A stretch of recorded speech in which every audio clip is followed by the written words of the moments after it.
Selepas disindir oleh Muhyiddin Yassin, Perdana Menteri Ismail Sabri Yaakob berkata jika benar kerajaan gagal menguruskan ekonomi seperti didakwa ahli parlimen Paguh itu, Bersatu turut menyumbang kepada situasi tersebut. Bercakap kepada media di Putrajaya, Ismail Sabri mengingatkan dalam kabinet sekarang ada beberapa pemimpin Bersatu turut menganggotainya. Kata Perdana Menteri, tugas menangani ekonomi Malaysia bukanlah terletak pada bahunya seorang.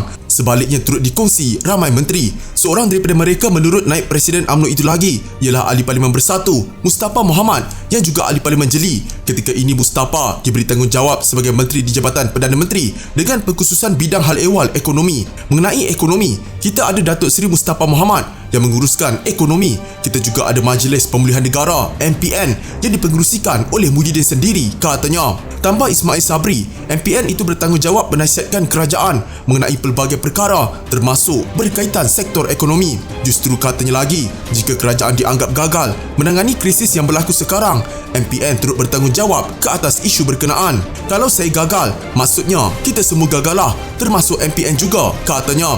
Ahli Parlimen Bera itu juga memberitahu media dia tidak tahu motif di sebalik kenyataan dibuat Muhyiddin mengenai dirinya pagi tadi dan setakat ini tidak memiliki maklumat lanjut mengenainya. Pagi tadi Muhyiddin berkata Ismail Sabri terus gagal menguruskan masalah ekonomi negara ketika semakin ramai rakyat bergelut dengan kesusahan hidup. Muhyiddin yang juga Presiden Bersatu dan Pengerusi Perikatan Nasional mendakwa ada bermacam isu sedang dihadapi rakyat di negara ini, namun Perdana Menteri dilihat tidak menganggap ia sebagai sesuatu yang penting untuk diatasi. Pada masa yang sama, kata Muhyiddin, Barisan Nasional giat mendesak Ismail Sabri agar menasihatkan Jadi Pertuan Agong untuk membubarkan Parlimen. Saya belum sampai ke tahap mahu mendesak Perdana Menteri supaya membubarkan Parlimen. Tetapi saya pun terfikir, jika Perdana Menteri terus gagal menguruskan ekonomi dan negara dengan baik, eloklah pilihan raya umum diadakan supaya sebuah kerajaan baru yang lebih cekap, prihatin dan bebas rasuah dapat dipilih oleh rakyat, katanya. Pelantikan Muhyiddin sebagai pengerusi MPN itu diumum Ketua Setiausaha Negara Muhammad Zuki Ali pada 4 September 2021 selepas mendapat perkenan agung.